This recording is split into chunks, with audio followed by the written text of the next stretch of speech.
नमस्कार मेरे दोस्तों, दो स्टूडेंट की ऐसी कहानी जिसे सुनकर आप लोग हैरान रहेंगे, आश्चर्यचकित रह जाएँगे। तो दोस्तों इस कहानी को आप लोगों को पहले तो फुल वॉच करना है, फिर आपकी समझ में आएगी। ये एक रियल कहानी है, रियल घटना है भाई साहब। श्रेया और नितिन नाम के दो स्टूडेंट पढ़ने जाया करते थे। 17 वर्ष के थे दोनों। नितिन था 18 वर्ष का था और श्रेया थी 17 वर्ष की थी। तो दोस्तों आखिर क्या ऐसे पड़ाव आते हैं इनकी ज़िंदगी में, वो आप लोगों को मैं एक्सप्लेन करने वाला हूँ। तो वीडियो को पहले आप लोगों को एंड तक वॉच करनी है, स्किप नहीं करनी है और कहानी बहुत ही इंटरेस्टेड होने वाली है। एक दिन क्या होता है दोस्तों, दोनों बैग टांग कर और चल देते हैं अपने घर के पार। जैसे ही घर से बाहर निकलते हैं तो दोनों के मन में एक सवाल आता है कि आज हम कुछ ना कुछ खाते हुए जाएंगे, यानी कि कुछ ना कुछ चिप्स लैक्स लेके जाएंगे, क्योंकि हम लोगों को पैदल जाना बहुत बोरिंग लगता है और हम सिंपल वार्तालाप से हमारा काम नहीं चलता है। तो फ्रेंड दोनों बातें करते हुए जाया करते थे वैसे तो, लेकिन आज ऐसा दिन था कि चिप्स खाते हुए जाएंगे दोनों स्कूल। तो दोस्तों दुकान से दो चिप्स खरीद लेते हैं 10-10 रुपए के। 20 रुपए के चिप्स खरीदते हैं तो नितिन सारे पैसे दे देता है, जबकि श्रेया कहती है कि आधे पैसे मैं दूंगी, मेरे आपने मेरे से नहीं लिए। लेकिन दोस्तों नितिन कहता है अरे ये 10-20 रुपए की बात है, क्या प्रॉब्लम होती है। तो फ्रेंड क्या होता है, दोनों साथ साथ चलने लगते हैं और बातें भी करते हैं और चिप्स भी खाते हैं। श्रेया के मन में आता है कि आप इंटर के बाद क्या करना चाहते हो। तो नितिन बोलता है इंटर के बाद तो मेरा अभी तो कोई डिसीजन नहीं है, लेकिन मैं जो है लास्ट पड़ाव पर डिसीजन अपना ले ही लूँगा। दोस्तों श्रेया बोलती है किसी चीज़ में अगर पढ़ना चाहते हो तो उसकी पहले से ही नॉलेज रखो, उसे पहले से ही इंटरेस्टेड बनाओ, तभी आप लोग उसमें जो है सक्सेस हो सकते हो। तो दोस्तों श्रेया की ये बात उसे बहुत अच्छी लगती है और वह अपनी एक दिन निकालता है, कहता है कि एक दिन का मैं समय निकालूंगा और इसी बात पर टैकल करूंगा कि मैं लाइफ में क्या करूंगा आगे, यानी कि इंटरमीडिएट के बाद क्या करूंगा, कोई ग्रेजुएशन करूंगा या फिर कोई डिग्री करूंगा डायरेक्टली। तो दोस्तों ये सब उसके माइंड में चलने लगता है। अब क्या होता है दोस्तों, जब नितिन के पिताजी थे वो काफ़ी अमीर थे, रिच थे, और जो श्रेया थी उसके पिताजी थोड़े गरीब टाइप के थे, यानी कि फार्मर थे। लेकिन खुद का बिजनेस था वो नितिन के पास था। शायद है इसीलिए श्रेया के माता पिताजी कुछ नहीं बोलते थे उससे कि ये इसके साथ रहेगा, हो सकता है ये फ्रेंड बन जाए, फ्रेंड से एक दूसरे से जो है इनका रिलेशन हो जाए, कैसे भी करके सेटल हो जाए, तो मुझे कोई दहेज भी नहीं देना पड़ेगा। दोस्तों वो इन सब विचार में चला करते थे। क्या होता है दोस्तों, एक दिन थोड़ा झगड़ा हो जाता है। अब दोस्तों झगड़ा क्यों होता है वो मैं आपको बताता हूँ। झगड़ा सिर्फ इतनी सी बात पर था कि नितिन गया था कॉलेज, लेकिन श्रेया नहीं जा पाई थी। श्रेया नहीं जा पाई थी। नितिन ने जो काम किया वो कभी भी नहीं बताता था किसी को, और उसके टीचर ने मना कर दिया था जो बच्चे स्कूल नहीं आते हैं उन्हें आपको ये शेयर नहीं करना है। तो टीचर की जो है बात मान लेता है नितिन, और श्रेया से इस बात को छुपा लेता है कि हाँ आज ये वर्क दिया था होमवर्क।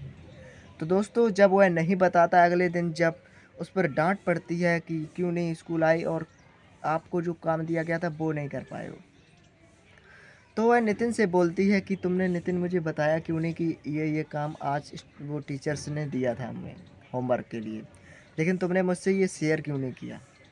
नितिन बोलता है टीचर ने मुझे मना कर दिया था।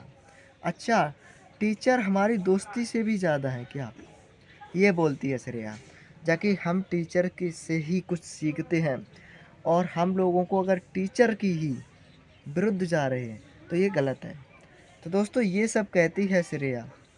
अब श्रेया बोलती है कि तुमने बहुत गलत किया है, आज तुमने मुझे जो है यहाँ पर बहुत शर्मिंदगी महसूस हुई है, ब्लेम उत्पन्न हुआ है, आज के बाद मैं तुमसे कभी भी बात नहीं करूँगी। तो दोस्तों दोनों के बीच तकरार हो जाती है। दोनों आपस में ना बोलते थे, यानी कि एक रास्ते से साथ साथ तो जाते थे लेकिन एक दूसरे के लिए दुश्मन बन चुकी थी।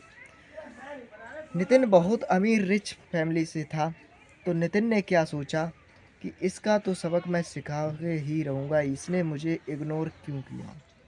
तो दोस्तों क्या होता है, एक दिन जो है बहुत समर सीजन चल रही थी, यानी कि शीत ऋतु चल रही थी। शीत ऋतु में कुछ भी दिखाई नहीं देता है ओले में। तो दोस्तों क्या होता है, श्रेया तैयार होती है और घर से निकलती है।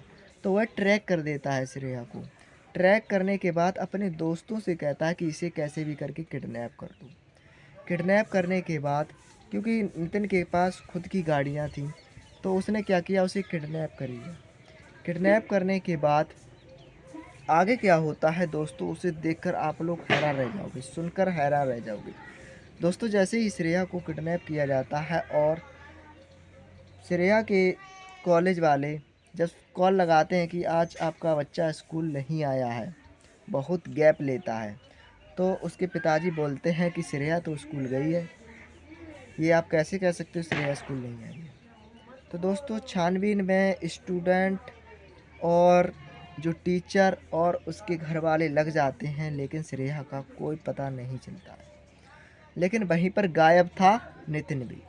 अब लोगों का शक जा रहा था कि शायद नितिन का झगड़ा हुआ था, शायद उसने कुछ किया हो। तो दोस्तों क्या होता है, नितिन से सवाल जवाब किए जाते हैं, लेकिन नितिन कहता है मुझे कुछ भी नहीं मालूम है। आखिरकार होता क्या है, एक दिन जो है पुलिस उसकी कार्रवाई करती है और उसे ढूंढने में पूरा अपना समय दे देती है।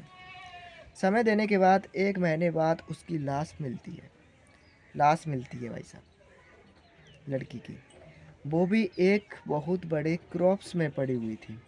जब वह लाश को उठाकर सीबीआई जांच होती है तो आरोपियों का पता लगता है भाई साहब, जिन्होंने बदसलूकी की थी उसके साथ। आरोपियों का जैसे ही पता लगता है दोस्तों, तो क्या होता है, उन सभी को किडनैप किया जाता है।